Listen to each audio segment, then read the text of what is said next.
chers amis de la presse, nous venons donc d'achever les travaux du Conseil des ministres. Nous avons examiné des rapports, nous avons également eu des communications orales et des nominations. Au titre donc des rapports examinés, nous avons commencé par le ministre d'État auprès du président du FASO, où 3 rapports ont été adoptés. Le premier rapport consacre donc la poursuite de la création, les attributions et le fonctionnement de la commission d'organisation du Forum national de la réconciliation. Ces textes adoptés vont permettre donc au ministre chargé de la question d'avoir des facilitations pour l'organisation pratique et la conduite des travaux devant aboutir au Forum national de la réconciliation. Le deuxième rapport fait le point de l'état d'avancement donc du processus d'organisation de la réconciliation nationale. À ce niveau-là, le rapport a fait le point des acquis en insistant sur la détermination des besoins de réconciliation qui ont été relevés dans plusieurs champs, le champ politique, le champ économique, le champ communautaire, les conflits fonciers, un certain nombre de secteurs où effectivement des Burkinabés ont été victimes d'injustice de la part d'autres Burkinabés. Donc, les acquis et la détermination des besoins de réconciliation. Et ensuite, insister sur le respect des principes directeurs devant conduire à cette réconciliation nationale. Le troisième rapport consacre la nomination de 119 membres du Conseil national d'organisation, d'orientation et de suivi du processus donc de réconciliation nationale. Voici le point des 3 rapports qui ont été adoptés au niveau donc du ministre d'État. À la suite de cela, au niveau donc du ministère en charge des Affaires étrangères, un rapport a été examiné et adopté et il a trait donc à la commission nationale en charge des réfugiés. Et donc les changements intervenus à ce niveau-là, c'est que cette commission est devenue un secrétariat permanent rattaché donc au ministère en charge des Affaires étrangères, et une transformation à ce niveau-là, mais également l'introduction de la question du statut d'apatride et d'apatridie. Voilà donc les questions qui ont été évoquées au niveau du ministère des Affaires étrangères. Nous avons, au niveau donc du ministère en charge des Finances, on a également examiné 5 rapports qui ont été adoptés. Un rapport portant ordonnance pour la ratification d'une ordonnance pour le financement du centre hospitalier universitaire de Bassenko.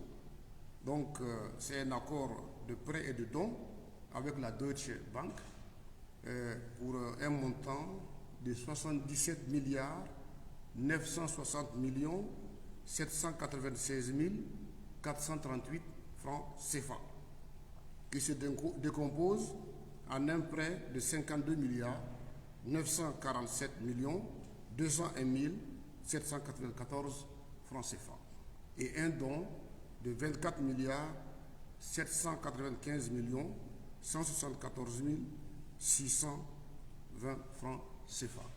Alors je vais vous rappeler juste qu'il y a eu une polémique autour donc de ce centre hospitalier universitaire où on a eu tendance à dire que la ministre qui était en charge des finances s'était volatilisée avec les finances, mais en fait c'est parce que le gouvernement devait travailler à avoir les meilleurs arrangements de financement, et c'est maintenant qu'on pense qu'on a trouvé les meilleurs arrangements, et donc on a instruit le ministre en charge de la santé, le ministre en charge de l'habitat, le ministre en charge des infrastructures et le ministre en charge des finances pour qu'ils puissent accélérer le processus parce que le financement est acquis et on a un délai de 24 mois pour que donc ce centre hospitalier puisse voir le jour et accroître les capacités d'accueil de nos hôpitaux et renforcer donc les plateaux techniques au bénéfice des populations du Burkina Faso. Donc voilà la bonne nouvelle qu'on peut reverser au niveau donc du secteur de la santé.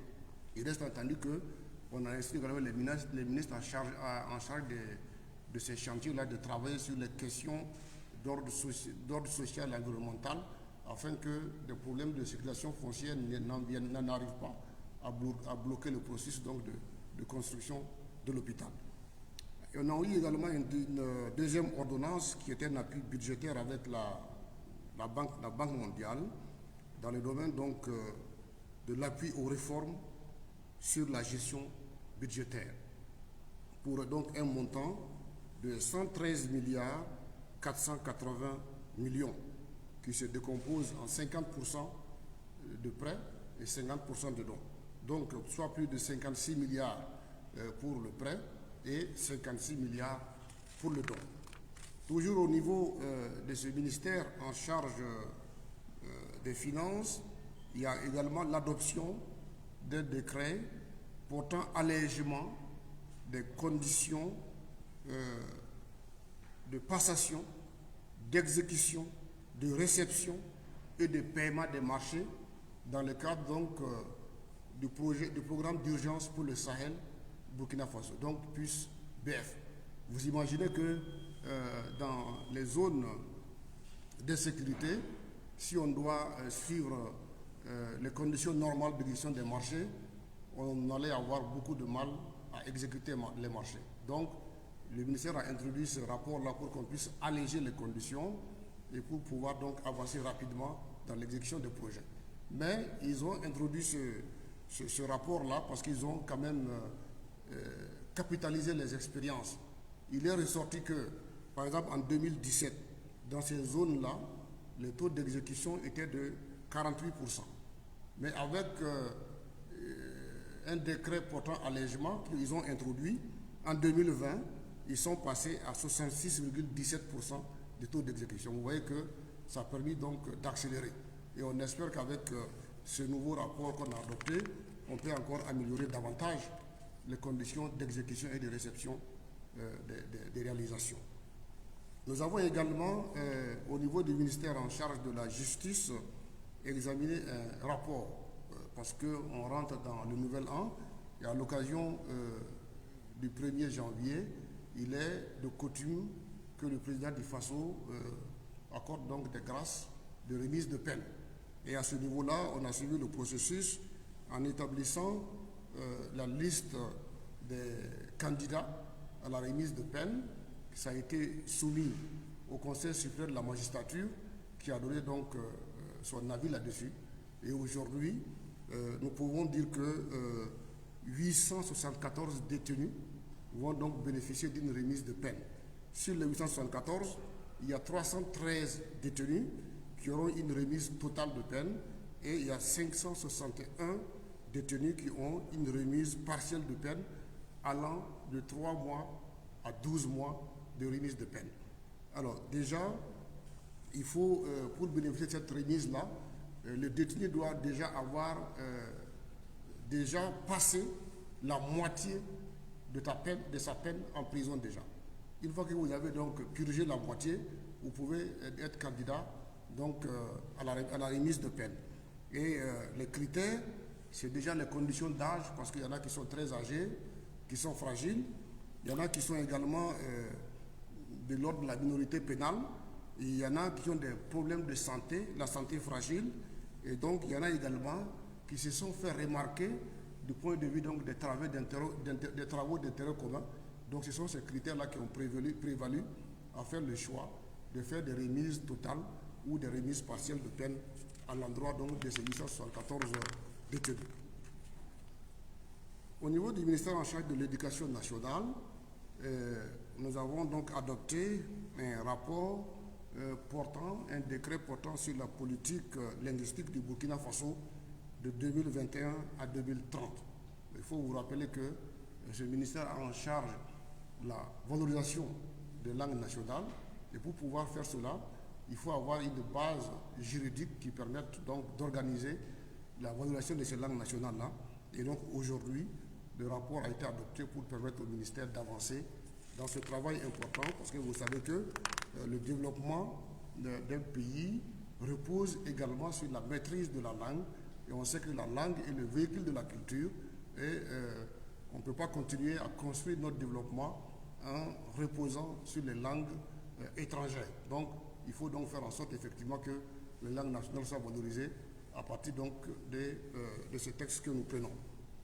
Au niveau du ministère de la Santé, il y a également, on a adopté un rapport qui concerne un plan de préparation et de riposte à une éventuelle épidémie de méningite courant donc 2022. Il n'y a pas de méningite déclarée, mais on doit se préparer au cas où il y aurait donc des situations où on va faire face à une épidémie de méningite. Et donc à ce niveau-là, le ministère en charge de la Santé a fait une proposition avec un budget de l'ordre de 3 milliards 587 millions qui doit être mobilisé pour faire face à une éventuelle épidémie de méningite. Donc on se prépare donc à la riposte. Au niveau du ministère en charge du genre, un rapport a été présenté, le rapport a été adopté. Ce rapport fait le point des progrès réalisés par le Burkina Faso en matière de genre, essentiellement en matière d'égalité hommes-femmes. Et donc, la base, la référence ici, c'est qu'il y a des engagements qui ont été pris au plan international en 1995 à Beijing. Et donc, une évaluation a été faite sur la base de ce que notre pays a fait entre 2014 et 2021.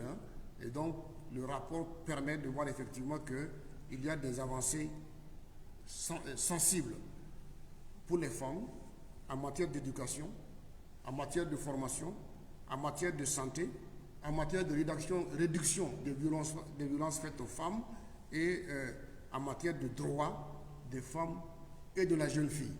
Et donc, à ce niveau-là, on a relevé effectivement que des progrès ont été faits entre 2014 et 2021. Et le Conseil donc félicite l'ensemble des acteurs qui ont été engagés dans ce processus donc de travailler à rétablir les équilibres entre les hommes et les femmes dans notre pays.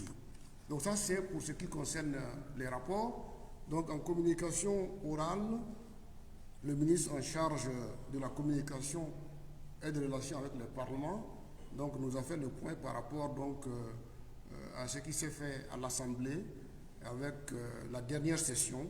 Il y a eu beaucoup de travail et 12 lois ordinaires ont été adoptées par l'Assemblée. Il y a eu 2 questions d'actualité, il y a eu 26 questions orales et l'Assemblée également a formulé des recommandations à l'endroit donc du gouvernement, essentiellement en ce qui concerne donc le projet de loi de finances. Donc voilà assez rapidement le contenu des travaux du Conseil des ministres de ce jour-là. Je vous remercie.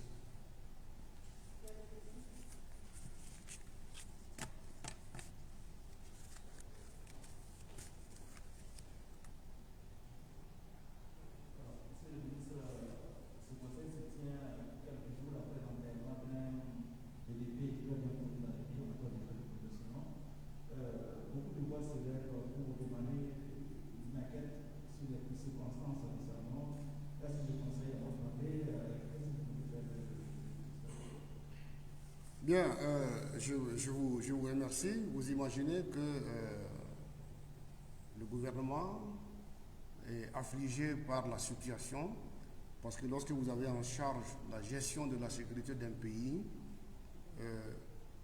et que des vies sont ôtées, quel que soit le statut de la personne, en tant que responsable, un gouvernement doit être profondément touché et choqué par cette situation. Et donc, ce qui s'est passé dans la zone de You, entre Waïgua et Titao, évidemment préoccupe au plus haut niveau le gouvernement du Burkina Faso. Et l'urgent pour le moment, c'est déjà comment prendre en charge les familles qui ont été affectées et nous travaillons à cela. Pour le reste, je pense que le président du Faso avisera pour la suite.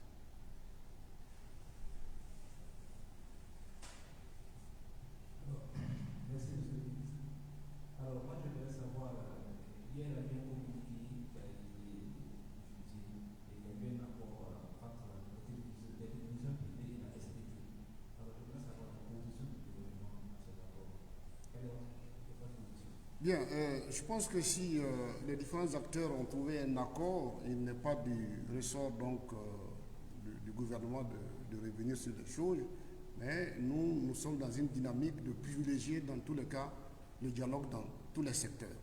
Et si c'est un accord qui arrange la SBT et les détenteurs de presse privée, je pense que le ministère donc avisera et nous devons faire en sorte dans tous les cas que les populations du Burkina Faso aient accès à de l'information de qualité.